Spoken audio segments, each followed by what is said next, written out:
మీరు పెన్షన్ 3000 తీసుకునే విషయంలో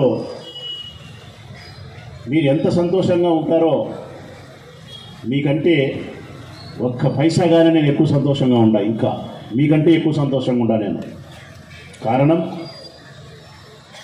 ఈ పెన్షన్ ఈ 3000 రూపాయలు మీకు తప్పనిసరి అవసరం అనేది నాకు తెలుసు.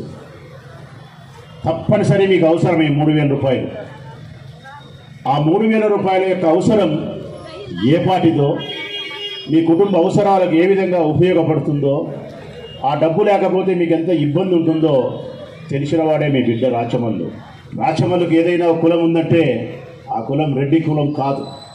ఏదైనా ఒక కులం ఉందంటే అది ముస్లిం కమ్యూనిటీనో క్రైస్తవులో మరొకటో కాదు. నా కులం పేదరిక కులం. మళ్ళీ చెప్తా ఉన్నా, నా కులం పేదరిక కులమే. నేను అక్కడి నుంచి వచ్చిన నేను గర్వంగా చెప్పుకుంటా, నేను పస్తులుండి పెరిగినానని చెప్పి, ఆకలితో యుద్ధం చేసిన వాడిని చెప్పి, గట్టిపడిన వాడిని, జీవితంలో గట్టిగా పోరాటం చేసి గట్టిపడిన వాడిని. మన పరిస్థితులు ఎట్లుంటాయో నాకు బాగా తెలుసు. ఈ 3000 రూపాయలు ఏ అవసరాలకు ఉపయోగపడుతుందో కూడా నాకు బాగా తెలుసు. నాకు మళ్ళాంటి పేదరిక కుటుంబాల నుంచి వచ్చిన మనం, ఆర్థిక ఇబ్బందుల్లో నుంచి పెరిగిన మనం ప్రతి నిత్యము దైనందిన జీవితంలో డబ్బుతో అవసరాలతో బతకడానికి కోసం 100 సార్లు సక్షి రోజుకు 200 సార్లు పుట్టాల్సిన పరిస్థితి మనం. ఈ 3000 రూపాయలు పెన్షన్ సంక్షేమ పథకాల యొక్క డబ్బులు మీకు ఇస్తూ ఉండే విధానాన్ని కొంతమంది ధనవంతులు కానీ తెలుగుదేశం పార్టీకి సంబంధించిన వారు కానీ మాట్లాడుతూ ఉన్నారు. ఒక మాట ఏమనంటే, జగన్మోహన్ రెడ్డి అభివృద్ధి చేయలేని రాష్ట్రాన్ని, సంక్షేమ పథకాల పేరుతో పేదవాళ్లకు డబ్బు తీసుకుపోయి దోషి పెడతా ఉన్నాడు, కూర్చోబెట్టి ఆడవాళ్ళందరినీ సాగుతున్నాడు, సోమరులు చేసినాడు, ₹1 అభివృద్ధి జరగలే, అందరికీ వీళ్ళ ఇళ్లకు డబ్బులు ఇస్తున్నాడు అని చెప్పి మాట్లాడుతూ ఉన్నారు తెలుగుదేశం పార్టీ నాయకుడు చంద్రబాబు నాయుడు, కొంతమంది ధనవంతులు.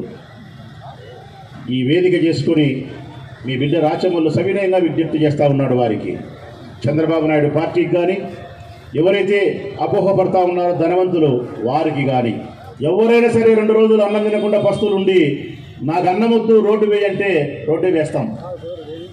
దీన్ని బట్టి అర్థం చేసుకోవాల్సినది ఏంటంటే, ఈ ప్రపంచంలో మనుషులందరికీ అన్నిటికంటే ప్రధానమైంది ఆకలి బాధ.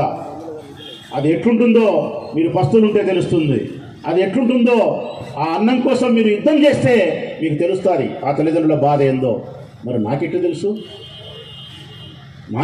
ఆ బాధ అంటే, ఆ ఆకలి విలువ తెలిసిన వాడిని, నేను పస్తులున్నప్పుడు నాకు బువ్వ పెట్టడానికి మా అమ్మన్న తాపత్రయాన్ని మా తల్లి ఒళ్ళో నుంచి చూసిన వాడిని కాబట్టి ఈ తల్లుల బాధ నాకు తెలుసు. భర్త మరణించినటువంటి నా ప్రియమైన చెల్లెలకి ఇచ్చే డబ్బు, శరీరంలో ఒక అవయవం పని ఉండే దివ్యాంగులైనటువంటి నా తమ్ముళ్ళకి ఇచ్చే ఈ పెన్షన్ కోసం మీరు ఎవరైనా తప్పుపడితే మీతో ఎప్పుడైనా సరే గట్టిగా వాదించడానికి రాచమల్లు సంసిద్ధం. కారణం, ఈ డబ్బు అవసరం. ఈ డబ్బు తప్పనిసరిగా మీకు ఇవ్వాల్సినదే. ఎందుకు ఇవ్వాలా? మీ వయస్సు 65, 70, 67, 68, 74, 75 రకరకాలు, 60 సంవత్సరాలు పైబడి, 65 సంవత్సరాలు పైబడిన వాళ్ళే ఎక్కువ ఉన్నారు. ఎందుకంటే ఇంతకుముందు 65 ఏళ్ళకే పెన్షన్ ఇస్తున్నారు కాబట్టి.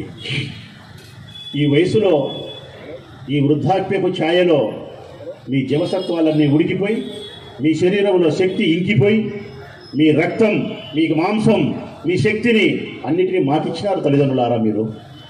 మా శరీరంలో ఉండే ఈ రక్తం, ఈ కండలు, ఈ శక్తి, ఈ బుద్ధి, ఈ విద్య అన్నీ కూడా మీరు ప్రసాదించినట్టే మాకు, మీ ద్వారా సంక్రమించినట్టే మాకు. మీ సర్వశక్తులను మీ బిడ్డల మీద మా కోసం ఇచ్చి ఈ వృద్ధాప్యంలో మీరు పూర్తిగా మెత్తబడిన పరిస్థితుల్లో, కష్టం చేయలేని పరిస్థితుల్లో ఉండి, ఆస్తిపాస్తులు వెనకాల ఏమీ లేక, జన్మనిచ్చిన మీ బిడ్డలు మిమ్మల్ని ఆదరించకపోతే, సరైనటువంటి ప్రేమను మీకు చూపించకపోతే, పోషించకపోతే మీ బాధ వర్ణనాతీతం. ఆ పరమేశ్వరుడే, ఆ భగవంతుడే మీ బాధను తీర్చాల్సినటువంటి బాధ్యత ఉందమ్మా. అట్టి పరిస్థితుల్లో మీకు డబ్బు ఎంత అవసరమో నాకు తెలియదా? ఈ ప్రభుత్వానికి తెలియదా? మాట ఇచ్చిన ప్రకారం 3000 రూపాయలు పెన్షన్ చేసినందుకు మీకు 100,000,000 వందనాలు జగన్మోహన్ రెడ్డి గారు. మా నియోజకవర్గంలో లబ్ధిదారుల వైపు నుంచి మీకు కృతజ్ఞతలు తెలియజేస్తా ఉన్నా నేను. అంతేకాకుండా ఈ ధనవంతులు ఎవరైనా మాట్లాడే మాటలు కానీ, తెలుగుదేశం పార్టీ మాట్లాడే మాటలు కానీ, ఈ పెన్షన్ అనవసరమని చెప్పే ఈ మనుషుల యొక్క మాటలను ఏమాత్రం లక్ష్యం చేయక ఈ డబ్బు వీరికి అవసరం అనేది ఘంటాపదంగా మీరు భావించి ఈ ఎన్నికల్లో మళ్ళీ మీరే గెలుస్తారు. వైఎస్ఆర్ కాంగ్రెస్ పార్టీ జెండానే ఈ పెద్దలు గెలిపిస్తారు, ఈ పిల్లలు గెలిపిస్తారు. మళ్ళీ మీరు అధికారంలోకి వస్తారు. మీరు అధికారంలోకి వచ్చినప్పుడు నియోజకవర్గ శాసనసభ సభ్యునిగా, మీ అనుచరునిగా, మీ పార్టీ నాయకునిగా, ఈ నియోజకవర్గంలోని ఈ పెద్దలకు బిడ్డగా, నా చెల్లెళ్లకు తమ్మునిగా ఒక అభ్యర్థన మీకు.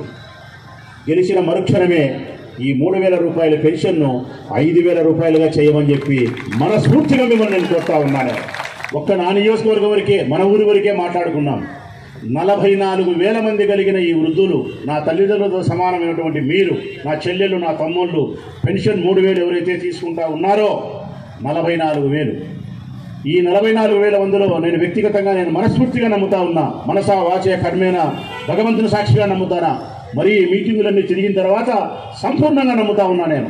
ఏంటి ఆ విషయం అంటే, ఎప్పుడు ఎలక్షన్లు వచ్చినా కూడా ఈ 44,000 మందిలో 40,000 మంది వైఎస్ఆర్ కాంగ్రెస్ పార్టీకి ఓటు వేస్తారనేది మనస్ఫూర్తిగా నేను నమ్ముతా ఉన్నా తల్లి. ఏ 4,000 మంది మాత్రమే మనకు వెయ్యరు, అందరూ మనకు వేసేవాళ్ళు అనేది సంపూర్ణంగా నమ్ముతా ఉన్నా. మీ అవసరాలను ప్రేమతో గుర్తించి ఇచ్చిన మాటకు కట్టుబడి వాగ్దానాన్ని చెల్లించినటువంటి జగన్మోహన్ రెడ్డి గారి ప్రభుత్వాన్ని సంపూర్ణంగా మీరు విశ్వసించి బలపరచాలని చెప్పి మీ బిడ్డ రాచవల్లు మనస్ఫూర్తిగా మీ పాదాలకు నమస్కరించి విజ్ఞప్తి చేస్తూ సెలవు.